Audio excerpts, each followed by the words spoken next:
मैं प्रकाश आपका स्वागत करते हैं दोस्तों आपके अपने करेंट हेवन के यूट्यूब चैनल पर। दोस्तों आज है 4 जुलाई 2021 से जितने भी इम्पोर्टेंट क्वेश्चन बने हैं उसके साथ हम लोग डिस्कस करेंगे स्टैटिक जीके और प्लस रिलेटेड फैक्ट। तो आप लास्ट तक जरूर बने रहिएगा।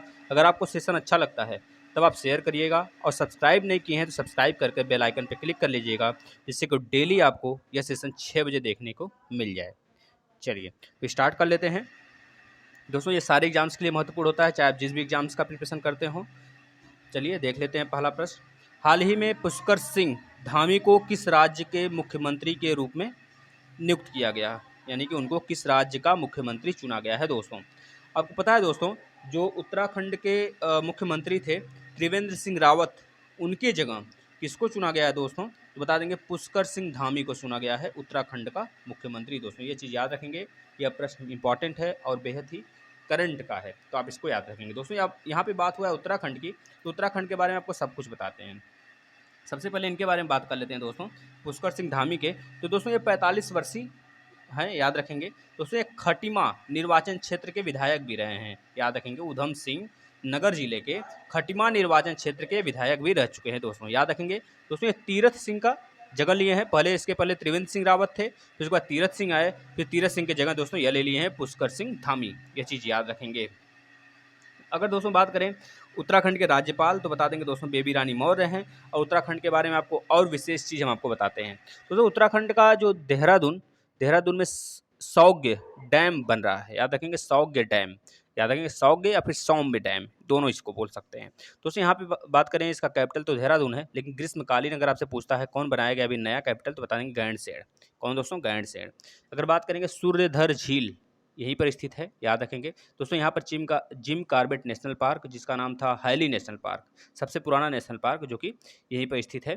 तो दादाजी नेशनल पार्क, गोविंद पशु विहार यहीं पर स्थित है, ये चीज़ याद रखेंगे। दोस्तों सोना नदी या फिर सोन नदी पर वाइल्ड लाइफ सेंचुरी यहीं पर बन रहा है दोस्तों, याद रखेंगे। दोस्तों यह ग्रंथालय, ई ग्रंथालय या फिर ए ग्रंथालय कह लीजिए, की शुरुआत यहीं पर की गई है। दोस्तों फूलदेई त्यौहार, हरौला पर्व यहीं पर मनाया जाता है।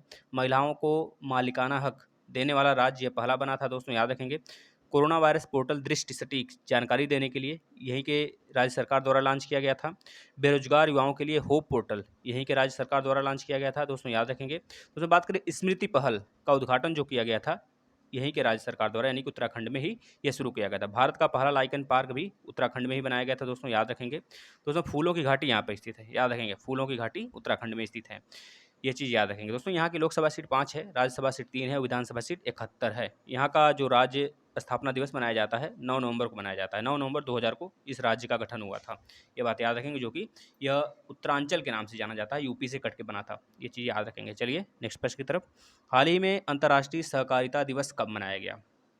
हाल ही में अंतर्राष्ट्रीय सहकारिता दिवस कब मनाया गया, आपको यह बताना है दोस्तों। सहकारिता दिवस क्यों मनाया जाता है, सारी चीज़ें हम जानेंगे, आप लोग लास्ट तक बने रहिएगा सिर्फ।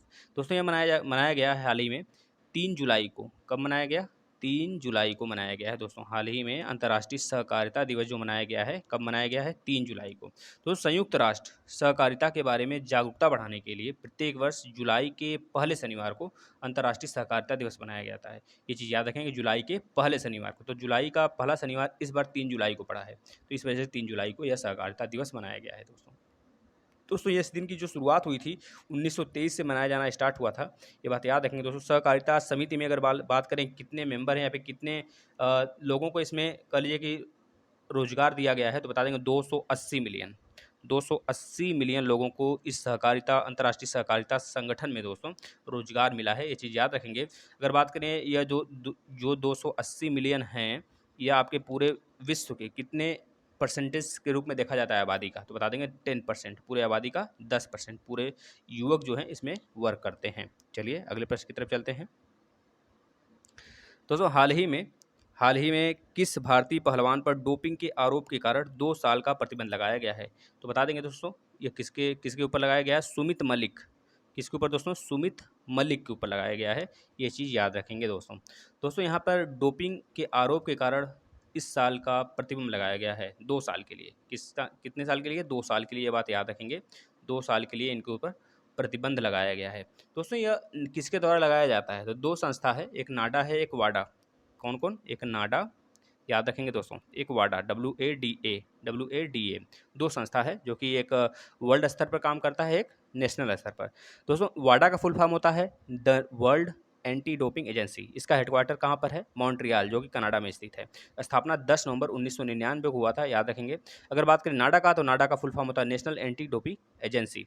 दोस्तों याद रखेंगे, जब अभी हाल ही में नाडा के ब्रांड एम्बेसडर भी बनाए गए थे सुनील शेट्टी जी को, याद रखेंगे दोस्तों। अगर बात करें इसका स्थापना कब हुआ था, तो बता देंगे 24 नवंबर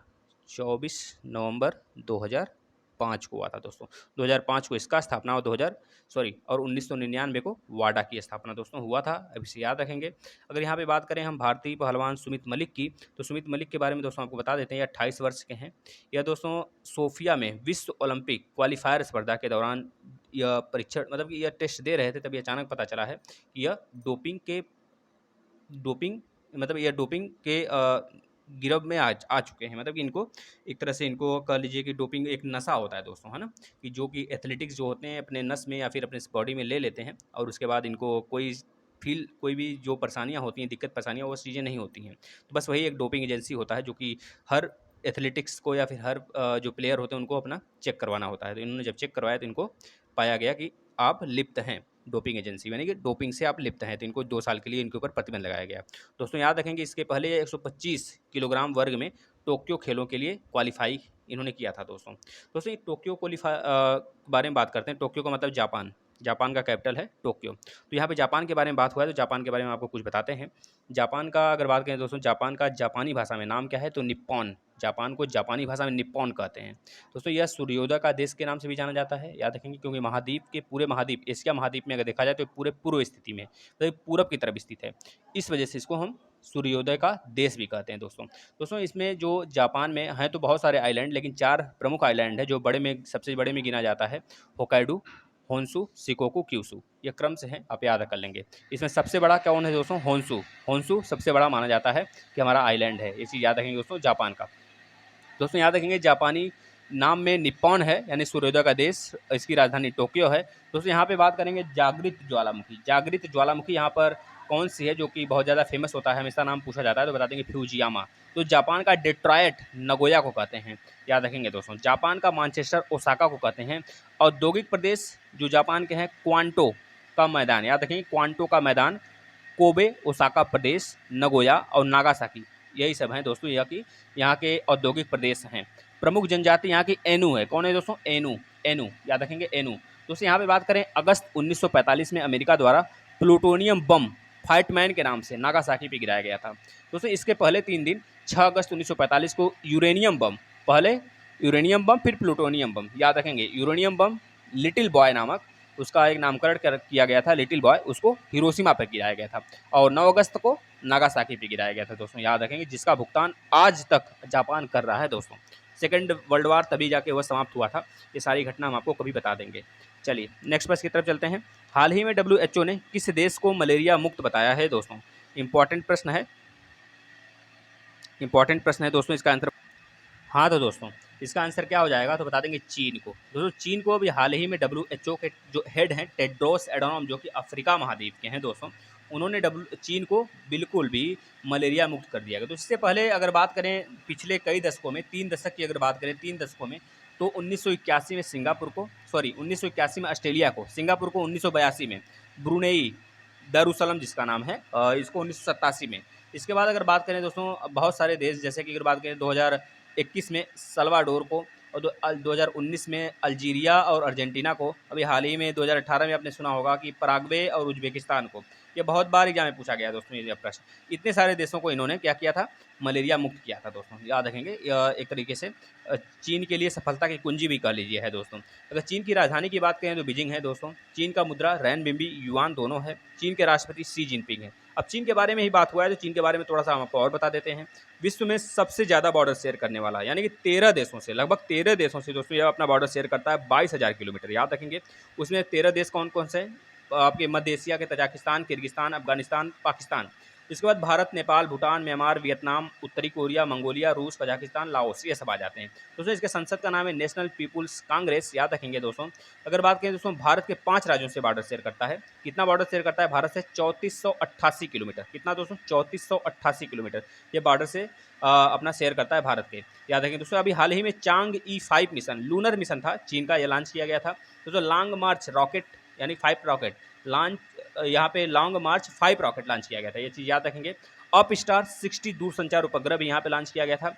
ई कचरे का सबसे बड़ा उत्पादक देश अभी हाल ही में चीन बना था दोस्तों, जो कि यह तय किया गया था पूरे वर्ल्ड द्वारा। हाई स्पीड मैंगलेव का सफलतापूर्वक परीक्षण यहीं पे किया गया था। बाइडू जो एक नेविगेशन सैटेलाइट है, इसका खुद का है दोस्तों, अभी हाल ही में लॉन्च किया था दोस्तों, याद रखेंगे दोस्तों। एक बात और बेहद ही इंपॉर्टेंट प्रश्न है यहाँ का, बता देंगे। हाल ही में चीन ने सेंजो 12 मानव युक्त मिशन भेजा गया था दोस्तों। कहाँ पर? अंतरिक्ष में भेजा गया था। हाल ही में 3 महीने के लिए भेजा गया है दोस्तों। इसमें 3 आदमी के साथ, यानी कि उनका नाम क्या है तीनों आदमियों का? बता देंगे। नाई, लाई, तंग, यही 3 आदमी हैं जो भेजे गए हैं दोस्तों। यहाँ पर बिल्कुल लाइव ब्रॉडकास्ट के थ्रू देखा गया है। और ये तीनों आदमी दोस्तों तिहाने नामक रूम में, यानी कि इसके अंतरिक्ष में एक स्टेशन है, वहाँ पर एक रूम नुमा आकृति है जहाँ जिसका नाम है तिहाने, वहाँ पर इनको तैरते हुए देखा गया है दोस्तों, याद रखेंगे। और किस लॉन्चिंग से भेजा गया है तो बता देंगे। लॉन्ग मार्च 2F से इसको भेजा गया है दोस्तों, याद रखेंगे। जैसे कि यहाँ का अमेरिका की बात करें, स्पेस एजेंसी का नाम है नासा, और जापान का नाम है जाक्सा, और अपने भारत का नाम है इसरो। उसी तरह यूरोपियन यूनियन का नाम है ESA, और चीन का नाम है दोस्तों CSA। तो इसकी एजेंसी का नाम भी आप याद रखेंगे। तो चीन ने अपने मंगलयान का रोवर का नाम जो था उसके नाम में परिवर्तन कर क्या रखा था? झुरोंग रखा था, ये बात याद रखेंगे। 2022 का जो एशियाई खेल है चीन में होगा दोस्तों। 2022 का जो शीतकालिक ओलंपिक है वो अभी कहाँ पे होने वाला है दोस्तों? चीन में। 2021 वाला नहीं, वो ग्रीष्मकालिक, वो तो होगा ही टोक्यो में हमारा, लेकिन 2022 का कहाँ पे होगा दोस्तों? बता देंगे कहाँ पे होने वाला है? चीन में होने वाला दोस्तों, ये चीज़ें याद रखेंगे। चलिए अगले प्रश्न की तरफ चलते हैं। हाल ही में किसे टोक्यो पैरा ओलंपिक खेल के लिए ध्वजवाहक चुना गया है दोस्तों? किसे ध्वजवाहक के रूप में चुना गया है दोस्तों टोक्यो ओलंपिक के लिए? तो बता देंगे मरियप्पन थंगावेलु। किसको दोस्तों? मरियप्पन थंगावेलु को ध्वजवाहक के रूप में चुना गया है दोस्तों, टोक्यो ओलंपिक जो 2021 में होने वाला है दोस्तों, याद रखेंगे। 2021 में पैरा ओलंपिक जो होने वाला है उसके लिए दोस्तों चुना गया है दोस्तों, याद रखेंगे। अभी हमने आपको जापान के बारे में पूरा बताया। टोक्यो जापान का कैपिटल है, आपको पता होना चाहिए। अभी हमने जो जापान के बारे में बताया, अगर आपने सुना है ध्यान से तो उसे फटाफट वीडियो को पॉज करके लिख दीजिए, जिससे आपका रिवीजन हो जाएगा। चलिए अगले प्रश्न की तरफ चलते हैं। हाल ही में डोनाल्ड रसफेल्ड का निधन हो गया दोस्तों, यह कौन थे? तो बताएंगे दोस्तों यह कौन थे, तो बता देंगे यह पूर्व अमेरिकी रक्षा सचिव थे दोस्तों। कौन थे? पूर्व अमेरिकी रक्षा सचिव थे दोस्तों, याद रखेंगे। चलिए अगले प्रश्न की तरफ चलते हैं। हाल ही में किसने रखी अंबेडकर स्मारक और सांस्कृतिक केंद्र की आधारशिला दोस्तों? किसने रखा है तो बता देंगे दोस्तों, यह किसने रखा है? राष्ट्रपति रामनाथ कोविंद जी ने। अभी हाल ही में दोस्तों ये यूपी में आए थे। यूपी में इनका कह लीजिए कि इनके पैतृक स्थान भी है, पैतृक गृह भी है इनका। तो याद रखेंगे दोस्तों, लखनऊ में ईदगाह के सामने 5493.52 वर्ग मीटर भूमि पर इन्होंने यह कह लीजिए कि यह पूरा स्थापना इन्होंने किया है, मतलब किसका? स्मारक की कह लीजिए आधारशिला रखी इन्होंने। तो याद रखेंगे। इसके बाद इसमें कितना खर्च आया है आपसे पूछा जाएगा, तो बता देंगे 45.04 करोड़ रुपए इसमें खर्च आया है दोस्तों, याद रखेंगे। 750 लोगों की क्षमता वाला यह सभागार है दोस्तों, मतलब 750 लोग एक बार में सीधे इसमें बैठ सकते हैं। चलिए अगले प्रश्न की तरफ चलते हैं। हाल ही में प्रसन्नन का निधन हो गया का निधन हो गया, यह कौन थे? तो बता देंगे दोस्तों, यह हमारे पूर्व भारतीय फुटबॉलर थे दोस्तों। कौन थे? पूर्व भारतीय फुटबॉलर थे, जिनका हाल ही में निधन हुआ है दोस्तों। यह वेरी इंपॉर्टेंट है, आप याद रखेंगे, क्योंकि इनका निधन जो हुआ है कोविड-19 के कारण हुआ है दोस्तों, आपसे पूछा जा सकता है। तो याद रखेंगे प्रसन्नन, हमेशा फुटबॉल खेलने वाले प्रसन्न रहते हैं, इस तरह याद कर लेंगे। चलिए अगले प्रश्न की तरफ चलते हैं। हाल ही में विश्व खेल पत्रकार दिवस कब मनाया गया है दोस्तों? तो बता देंगे यह भी मनाया गया है 2 जुलाई को। हाल ही में 2 जुलाई को मनाया गया है दोस्तों, आपसे यह पूछा जा सकता है, आप इसे याद रखेंगे। चलिए कल के प्रश्न की तरफ चलते हैं जो आपसे पूछा गया था। हाल ही में इसरो नोवा के नेतृत्व वाली बहुराष्ट्रीय परियोजना को किस निकाय का समर्थन मिला है? तो बता देंगे संयुक्त राष्ट्र का समर्थन मिला था दोस्तों, यह आपका राइट आंसर था। आज का क्वेश्चन अपडेट है, सारे बच्चों को कमेंट बॉक्स में कमेंट करने हैं और इससे रिलेटेड जितनी जानकारी आपके पास है सब लिख देंगे दोस्तों। हाल ही में विदेश कामगार के लिए दुनिया का सबसे महंगा शहर कौन है दोस्तों? तो आपको इसका आंसर करना है, और अगर वीडियो सेशन अच्छा लगता है तो आप ज़्यादा से ज़्यादा शेयर किया करिए दोस्तों। धन्यवाद मित्रों।